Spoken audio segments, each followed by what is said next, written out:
Olá, tudo bem? Seguindo com o segundo vídeo da sequência de vídeos para a matéria de processamento de imagens do curso de Ciência da Computação, meu nome é João Pedro e agora eu vou estar apresentando as operações aritméticas. Primeiro, das primeiras operações locais que eu escolhi foram a de soma e a de subtração, que são as duas operações mais simples de se fazerem e de se organizar. Primeiro vamos ver aqui a soma de imagens. Então, primeiro eu importo a biblioteca de imagens e abro tanto a minha primeira imagem quanto a segunda imagem. Depois pego a altura da minha primeira imagem e a altura da minha segunda imagem, isso é importante. Depois eu defino qual é o valor máximo entre os dois. Porque você pensa, eu vou ter a somatória dos pixels que estão numa imagem e de outra. Se elas forem de tamanho diferente, eu quero que a minha imagem final tenha o maior tamanho possível. Então, a minha imagem vai ser o modo RGB, que as minhas duas imagens que eu estou abrindo são RGB, e vai ter a altura e a largura, que eu defini aqui extraindo o máximo das duas propriedades. Depois, nessa minha nova imagem, que vai ser o somatório das duas originais, eu vou percorrer a altura, depois a largura e passar por toda a matriz da imagem e vou definir os canais RGB tanto da minha primeira imagem quanto da minha segunda imagem. Então, caso eu pegue um pixel que por algum motivo está zerado, né? Vai vir o valor zero, então tá ok. Ahn, e da minha segunda imagem, peguei os três canais das duas imagens. Depois eu coloco o valor dentro do pixel da minha imagem final, que vai ser o inteiro dessa operação. Isso aqui é uma média aritmética. Por que eu estou fazendo a média aritmética?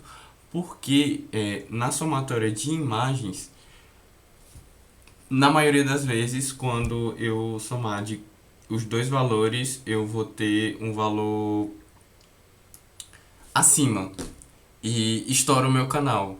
Então eu acabo não tendo o valor que eu quero, que seria o somatório de fato. Para que serve o somatório? Para ele mostrar melhor as semelhanças da imagem.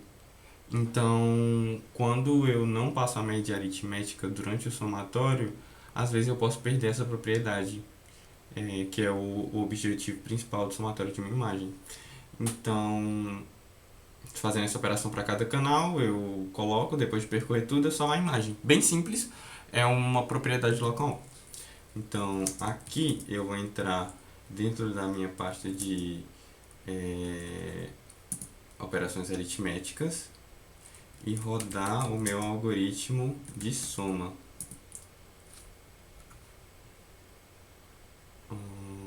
Tá rodando o algoritmo, rodou. Então vou mostrar aqui. Essa é a imagem 1, essa é a imagem 2 e a soma das duas imagens é essa aqui. Por que isso aqui parece um pouco diferente? Parece diferente simplesmente porque nas duas imagens essa parte aqui era branca. Então eu somo tanto o branco quanto o vermelho e o branco e o azul. Então fica um azul um pouco mais claro, o verde um pouco mais claro. E o azul com o vermelho fica roxo. Então deu certo o somatório da minha imagem. Depois eu vou passar para subtração de imagens. Funciona quase do mesmo jeito, funciona basicamente do mesmo jeito. Como é uma propriedade local, eu vou ter que percorrer a matriz novamente. E aqui eu crio a nova imagem com a altura e a largura. Depois eu pego cada canal de cada uma da imagem do pixel que eu estou trabalhando. E aí eu verifico se eles são iguais. Por que eu estou querendo fazer isso?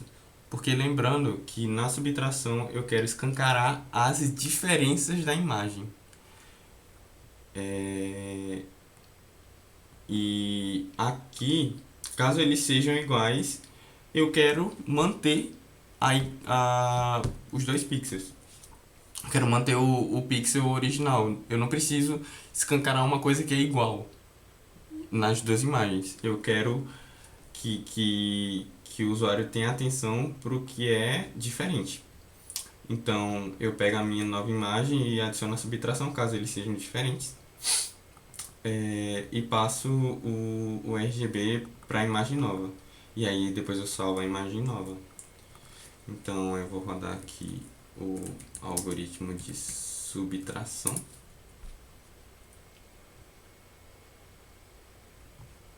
Rodei o algoritmo de subtração. De novo, imagem 1, imagem 2. Não, calma, abri errado. Essa daqui. Tá. Essa aqui é a subtração das duas imagens. Então, eu quero... Como o branco é igual nas duas, então o branco permanece da mesma forma. E eu faço a subtração dos outros canais, que deu nisso. Agora vamos para meu terceiro algoritmo desse mesmo trabalho, que é o de reflexão. Então eu peguei eu escolhi lá um dos algoritmos para poder construir e fiz o de reflexão. Existe uma operação dentro de matrizes para poder se achar o valor que vai ser a posição nova quando eu quero refletir uma imagem. Fazendo todo o cálculo para o meu problema, eu acabei encontrando que o valor novo de x é menos o valor de x original.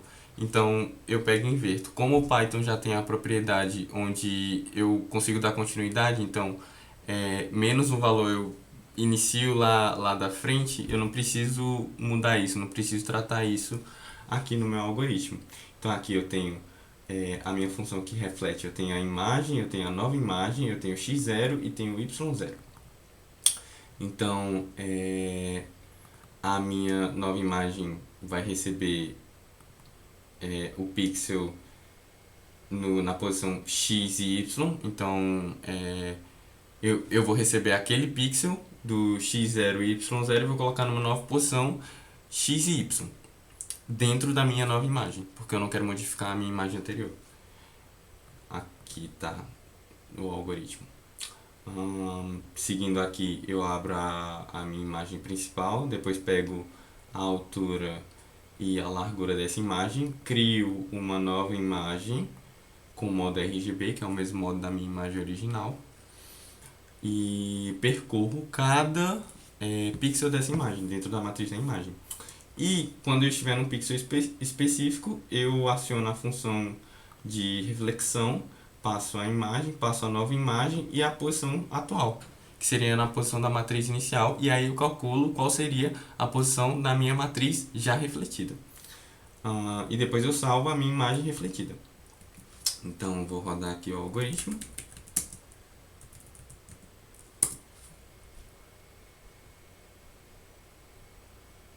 Rodou o meu algoritmo. Lembrando, eu fiz aqui com a imagem 1 e a imagem 1 refletida é essa aqui. Então eu virei os campos. E esse é um algoritmo muito simples, cada operação é feita localmente, então percorrendo, eu independo, né, dos valores que estão dentro do pixel pro algoritmo de reflexão, então eu copio ele e só mudo de posição, porque aqui eu estou trabalhando com a posição, e consigo ter o resultado que eu quero. E é isso, um abraço.